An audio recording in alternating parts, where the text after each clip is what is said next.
ಧರ್ಮಕ್ಕೆ ಸಂಬಂಧಿಸಿ ಇಂಥ ಧರ್ಮದವರೇ ಅಂತ ಹೇಳ್ಬಿಟ್ಟು ಮರ್ಡರ್ ಮಾಡ್ತಾರೆ ಅನ್ನೋದು ಆದ್ರೆ ಅದನ್ನ ನಿರ್ಧಾರ ಮಾಡೋದು ಹೇಗೆ?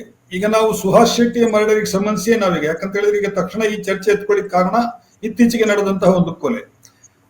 ಈ ಮರ್ಡರ್ ನಲ್ಲಿಯೂ ಕೂಡ ಪೊಲೀಸರು ಹೇಳುವಂತ ವರ್ಷನ್ ಬೇರೆ ಇದೆ.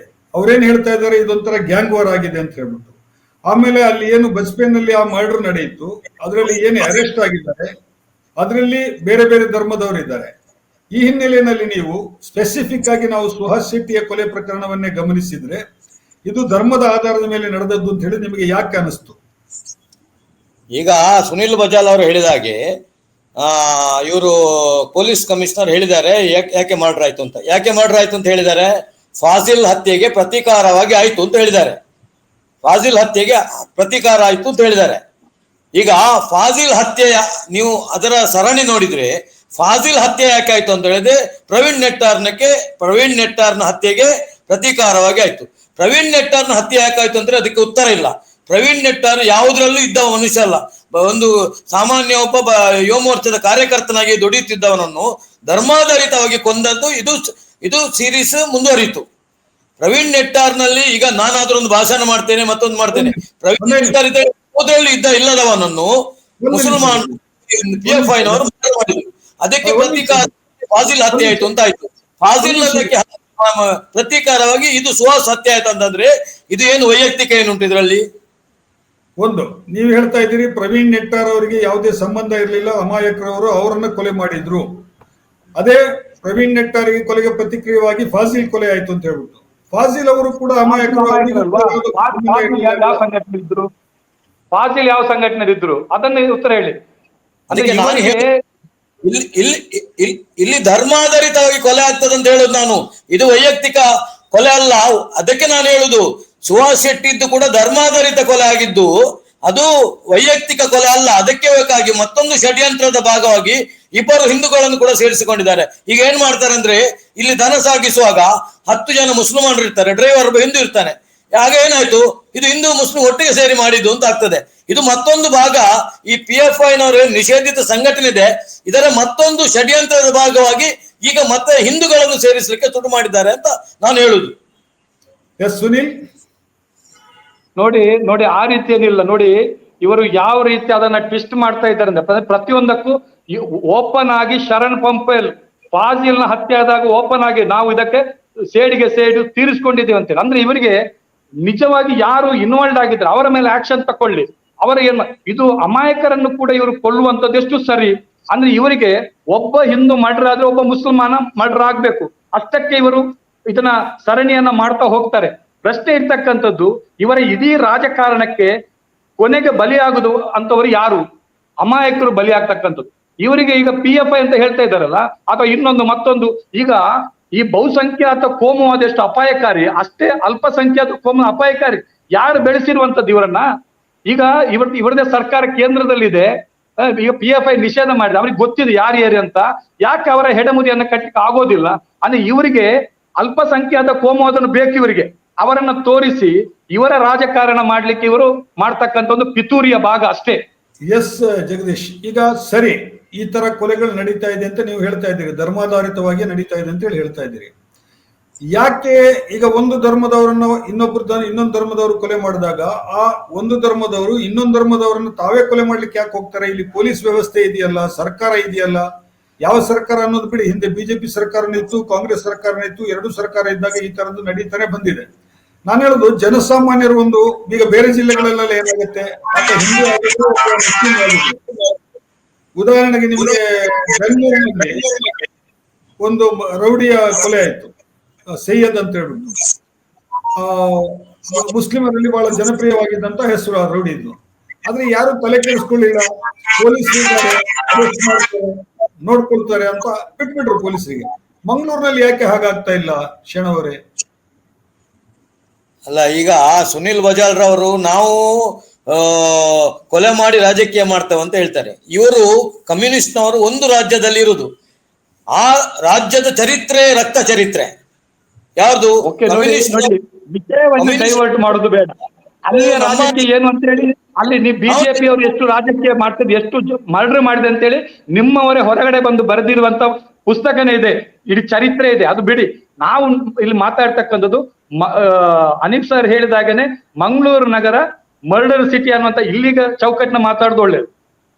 ಅಲ್ಲಲ್ಲ ಯಾಕಂದ್ರೆ ನಿಮ್ಗೆ ನಿಮ್ಮ ನಿಮ್ಮ ಏನು ಸಿದ್ಧಾಂತದ ಚರಿತ್ರೆ ಇದು ನಮ್ದು ಬಜರಂಗ ದಳ ವಿಶ್ವ ಹಿಂದೂ ಪರಿಷತ್ ಹುಟ್ಟಿ ಬಜರಂಗ ದಳ ಮಂಗಳೂರಲ್ಲಿ ಆಗಿ ನಿಮ್ಮ ಏನು ಪಕ್ಷ ಹುಟ್ಟಿದಷ್ಟು ವರ್ಷ ಆಗಿಲ್ಲ. ಆದ್ರೆ ಕೇರಳದ ರಕ್ತ ಚರಿತ್ರೆಯನ್ನೇ ನೋಡಿದ್ರೆ ನಮ್ಗೆ ಸಾಕಾಗ್ತದೆ. ಎಷ್ಟೆಷ್ಟು ಜನರ ಮರ್ಡರ್ ಆಗಿದೆ ಒಂದು ರಾಜಕೀಯಕ್ಕಾಗಿ ಅತ್ಯಂತ ಹೆಚ್ಚು ಮರ್ಡರ್ ಅನ್ನು ಮಾಡಿದವರು ಕಮ್ಯುನಿಸ್ಟ್ ಪಕ್ಷ ಕೇರಳದಲ್ಲಿ ಅಂತ ನಾನು ಅದನ್ನು ಘಂಟಾಘೋಷವಾಗಿ ಹೇಳಬಲ್ಲೆ. ಅದು ಬಿಡಿ, ಯಾಕೆ ಅದು ಆ ಚರಿತ್ರೆ ವಿಚಾರ ಬೇರೆ. ಅದಕ್ಕಿಂತ 10 ಪಟ್ಟು ನೀವು ಮರ್ಡರ್ ಮಾಡಿದಂತ ಚರಿತ್ರೆ ಇದೆ ಕೇರಳದಲ್ಲಿ. ನೀವು ಮರ್ಡರ್ ಮಾಡಿ ಅದು ಯಾರ್ಯಾರ ಮೇಲಿಗೆ ಕೇಸ್ ಹಾಕಿಸುವಂತ ಇಡೀ ಚರಿತ್ರೆ ಇದೆ ಅಲ್ಲ. ನಿಮ್ಮ ಒಳಗಡೆ ನಿಂತ ಒಂದು ಹೊರಗಡೆ ಬಂದಿರ್ತಕ್ಕಂಥ ಚರಿತ್ರೆನ ಬರೆದಿದ್ದಾರೆ.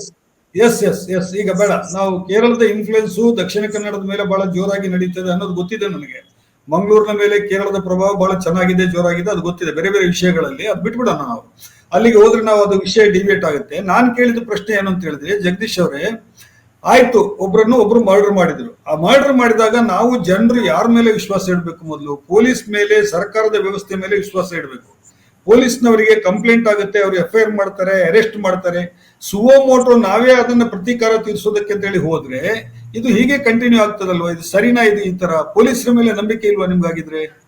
ಅಲ್ಲಲ್ಲ, ಪೊಲೀಸರ ಮೇಲೆ ನೋಡಿ, ಇಲ್ಲಿಯ ಉಸ್ತುವಾರಿ ಸಚಿವರು ಮರ್ಡರ್ ಆದ ಕೂಡಲೇ ಒಂದು ಕತೆ ಕಟ್ತಾರೆ. ಏನು ಅಂತ ಹೇಳಿದ್ರೆ, ಇದು ಫಾಜಿಲ್ನ ಕೇಸಿಗೆ ಪ್ರತೀಕಾರ ಆದದಲ್ಲ, ಫಾಜಿಲ್ನ ಸಂಬಂಧವರದ್ದು ನಾನು ಮಾತಾಡಿದೆ. ಅವ್ರು ಹೇಳ್ತಾರೆ ನಮ್ಗೆ ಇದ್ರಲ್ಲಿ ಏನು ಸಂಬಂಧ ಇಲ್ಲ, ನಾನು ಬಿಟ್ಟಿದ್ದೇವೆ, ನಮ್ಮ ಮಗ ಸತ್ತಿದ್ದಾನೆ, ನಾವು ದೇವರಲ್ಲಿ ಪ್ರಾರ್ಥನೆ ಒಂದು ನಿಮಿಷ ಮಾಡ್ತೇನೆ ಅಂತ ಹೇಳ್ತಾರೆ. ಒಂದು ಕರೆಕ್ಷನ್ ನೀವು ಹೇಳಿದ್ದಕ್ಕೆ, ಅವರಿಗೆ ಫಾಜಿಲ್ ಅವರ ತಂದೆ ಅವರು ಫೋನ್ ಮಾಡಿ ಹೇಳಿದ್ದು, ಇವ್ರು ಫೋನ್ ಮಾಡಿದ್ದಲ್ಲ ಅವರಿಗೆ. ಯಾರಿಗೆ? ಈಗ ನಾನು ಹೇಳುದು, ಒಬ್ಬ ಸ್ಪೀಕರ್ ಆಗಿದ್ದವರು MLA ಅಲ್ಲ, ಮಂತ್ರಿ ಅಲ್ಲ, ಅಂದ್ರೆ ಅವರು ಎಲ್ಲರಿಗೂ ಸ್ಪೀಕರ್, ಅಂದ್ರೆ ಅವರಿಗೆ ಪಕ್ಷ ಇಲ್ಲ. ಈಗ ಅವರು ಕ್ಲೀನ್ ಚಿಟ್ ಕೊಡ್ತಾರೆ ಫಾಜಿಲ್ನವರ ಫ್ಯಾಮಿಲಿಗೆ. ಅರ್ಧ ಗಂಟೆ ಒಳಗೆ ಕಮಿಷನರ್ ಪ್ರೆಸ್ ಮಾಡಿ ಹೇಳ್ತಾರೆ ಅವನ ಅಣ್ಣ ಇದಕ್ಕೆ ಸುಪಾರಿ ಕೊಟ್ಟದ್ದು ಅಂತ. ಈ ರೀತಿಯ ವ್ಯವಸ್ಥೆ ಒಂದು ಪಕ್ಷದ ಸ್ಪೀಕರ್ ಆಗಿದ್ದವರು ಮಾಡಿದ್ರೆ ಮತ್ತೆ ಸಮಾಜ ಯಾರನ್ನು ನಂಬೇಕು ಸ್ವಾಮಿ? ಯಾರನ್ನು ನಂಬೇಕು? ಈಗ ಕ್ಲೀನ್ ಚಿಟ್ಟು, ಈಗ ಅದು ಏನಿದ್ರು ಒಂದು ಸ್ಪೀಕರ್ಗೆ ಇದರ ವಿಷಯ ಶಾಂತಿ ಕಾಪಾಡಿ ಅಂತ ಮಾತ್ರ ಹೇಳ್ಬೇಕು ಹೊರತಾಗಿ ಅದರಲ್ಲಿ ಯಾರು ಇನ್ವಾಲ್ವ್ ಆಗಿದ್ದಾನೆ, ಯಾರು ಆಗಿಲ್ಲ, ಇದು ಒಬ್ಬ ಸ್ಪೀಕರ್ಗೆ ಹೇಳುವ ಮಾತಾ? ಸ್ಪೀಕರ್ ಹೇಳಲಿಕ್ಕೆ ಉಂಟ ಇದನ್ನು? MLA ಹೇಳಿ, ಅದು ವೇಳೆ. ಆದ್ರೂ ಕೂಡ ಒಬ್ಬ ಸ್ಪೀಕರ್ ಆಗಿ ಒಂದು ಜವಾಬ್ದಾರಿ ಸ್ಥಾನದಲ್ಲಿ ಇದ್ದವರು ಒಂದು ತನಿಖೆಯ ದಿಕ್ಕನ್ನು ತಪ್ಪಿಸುವ ಒಂದು ಹಂತಕ್ಕೆ ಹೋಗ್ತಾರೆ ಅಂತ ಹೇಳಿದ್ರೆ ಜನ ಯಾರನ್ನು ನಂಬಬೇಕು? ಈ ಸರ್ಕಾರವನ್ನು ಜನ ಯಾಕೆ ನಂಬಬೇಕು ಅಂತ ನನ್ನ ಪ್ರಶ್ನೆ. ಈಗ ನಿಮ್ಗೆ ಮಂಗಳೂರು ಪೊಲೀಸರ ಮೇಲೆ ವಿಶ್ವಾಸ ಇಲ್ವಾ? ಅವರಿಗೆ ಅರೆಸ್ಟ್ ಮಾಡಿದ್ದಾರೆ, ಅದೆಲ್ಲ ಸುಳ್ಳು ಅಂತ ಹೇಳಿ ಹೇಳ್ತಾ ಇದ್ದೀರಾ? ನಾನು ಹೇಳ್ತೇನೆ, ನಮ್ಗೆ ಇದು NIAಗೆ ತನಿಖೆ ಆಗ್ಬೇಕು ಅಂತ ನಾವು ಇವತ್ತು ನಮ್ಮ ಪಕ್ಷದ ವತಿಯಿಂದ ರಾಜ್ಯಪಾಲರಿಗೆ ಮನವಿ ಎಲ್ಲ ಇಲ್ಲೇ ಲೋಕಲ್ 10 ಜನ MLAಗಳು ಕೂಡ ಇಲ್ಲಿ ನಮ್ಮ ರಾಜ್ಯಪಾಲರ ಹತ್ರ ಮೀಟ್ ಮಾಡ್ಲಿಕ್ಕೆ ಹೋಗಿದ್ದಾರೆ. ಯಾಕಂದ್ರೆ ಇಲ್ಲಿ ಕಮಿಷನರ್ ಎಷ್ಟು ಬಲವಾಗಿದ್ರು ಕೂಡ ಇಲ್ಲಿಯ ರಾಜಕೀಯ ವ್ಯವಸ್ಥೆಯಲ್ಲಿ ನಮ್ಗೆ ವಿಶ್ವಾಸ ಇಲ್ಲ. ಯಾಕಂದ್ರೆ ಏನು ಬೇಕಾದ್ರೂ ಇವರು ಮಾಡ್ಲಿಕ್ಕೆ ಅರ್ಧ ಗಂಟೆಯಲ್ಲಿ ಕ್ಲೀನ್ ಚಿಟ್ ಕೊಡ್ತಾರೆ ಅಂತ ಹೇಳಿದ್ರೆ ಖಂಡಿತವಾಗಿಯೂ ಏನ್ ಬೇಕಾದ್ರೂ ಇವರು ಮಾಡ್ಲಿಕ್ಕೆ ಸಿದ್ಧರು ಅಂತ ನಮ್ಮ ಭಾವನೆ. ಅಲ್ಲ ಶರಣವ್ರೆ, ಅವರು ಕ್ಲೀನ್ ಚಿಟ್ ಕೊಟ್ಟಿರ್ಬೋದು, ಅವ್ರ ಪತ್ರಿಕೆಯಲ್ಲಿ ಅವ್ರ ಹೇಳಿಕೆ ಬಂತು, ನಾನು ಓದಿದ್ದೇನೆ. ಆದ್ರೆ ಪೊಲೀಸರು ಅವರ ಕೆಲಸವನ್ನ ಕರೆಕ್ಟ್ ಆಗಿ ಮಾಡಿದಾರಲ್ವಾ? ಇವರು ಕ್ಲೀನ್ ಮಾಡಿದ್ದಾರೆ. ಈಗ ಇಲ್ಲಿಯ ಪೊಲೀಸ್ನವರಿಗೆ ಏನು ನಾವು ಸ್ಪೀಕರ್ ವಿರುದ್ಧ ಮಾತಾಡಿದ್ದೇವೆ, ಪಕ್ಷದ ವಿರುದ್ಧ ಮಾತಾಡಿದ್ದೇವೆ, ನಮ್ಗೆ ಏನಾಗ್ತದೆ ಅಂತ ಭಯದಲ್ಲಿ ಇಲ್ಲಿನ ಪೊಲೀಸ್ನವರು ಇದ್ದಾರೆ. ಹಾಗಾದ್ರೆ ಎಷ್ಟು ಕೆಲಸ ಮಾಡಬಹುದು? ಅದಕ್ಕೆ ನಾವು ನಿನ್ನೆ 10 ಜನ ಇಲ್ಲಿ MLAಗಳು ಕೂಡ ನಾವು ಕಮಿಷನರ್ ಹತ್ರ ಹೋಗಿದ್ದೇವೆ, ನೀವು ಸ್ಪಷ್ಟವಾಗಿ ತನಿಖೆ ಮಾಡಬೇಕು ಅಂತ. ಮತ್ತೆ ನೋಡಿ 8-10 ಜನರಲ್ಲಿ ಮುಗಿಸುದ್ರಲ್ಲಿದ್ದಾರೆ. ಯಾಕಂದ್ರೆ ಇದು 8-10 ಜನರ ಕೆಲಸ ಅಲ್ಲ. 2 ವೆಹಿಕಲ್ ಬಂದು ಅಷ್ಟು ಕರಾರುವಕ್ಕಾಗಿ ಒಂದು ಆಕ್ಸಿಡೆಂಟ್ ಮಾಡಿ ಹಿಂದಿನಿಂದ ಬಂದು ಕಡಿತಾರೆ ಅಂತ ಹೇಳಿದ್ರೆ ಇದು ಸಾಮಾನ್ಯ ಒಂದು ಇದಲ್ಲ, it is A professional killing. ಯಾಕಂದ್ರೆ ಅಷ್ಟು ಒಂದು ಕರಾರುವಕ್ಕಾಗಿ ನಮ್ಮ ಮಿಲಿಟರಿಗೆ ಹೊಡೆಯಲಿಕ್ಕೆ ಸಾಧ್ಯ ಇಲ್ಲ ಅಂತ ನನ್ನ ಭಾವನೆ. ಅಷ್ಟು ಹೆಡ್ ಡೌನ್ ಬಂದು ಕೊಲಿಷನ್ ಮಾಡ್ಬೇಕು. ಅದ್ರಲ್ಲಿ ಬೇರೆ ಜನ ಇದ್ದಾರೆ, ಬೇರೆ 2 ವೀಲರ್ಸ್ ಇದ್ದಾರೆ, 4 ವೀಲರ್ಸ್ ಎಲ್ಲದನ್ನು ತಪ್ಪಿಸಿ ಬಂದು ಹೊಡೆದು ಇದು ಭಾರಿ ಒಂದು ವ್ಯವಸ್ಥಿತವಾಗಿ ಅಲ್ಲಿ ಜನಗಳನ್ನು ಸೇರಿಸಿ ಅವರದೇ ಜನರನ್ನು ಅವರದೇ ಬಾಹುಳ್ಯದ ಜನದ ಜಾಗದಲ್ಲಿ ಹೋಗಿ ಹೊಡೆಯುವುದಂದ್ರೆ ಇದು ಖಂಡಿತವಾಗಿ ಇದರ ಹಿಂದೆ ಕೂಡ 10 ಜನ ಇದ್ದಾರೆ. ಇದು 8-10ರಲ್ಲಿ ಮುಗಿಸ್ತರಲ್ಲಿ ಇದ್ದಾರೆ.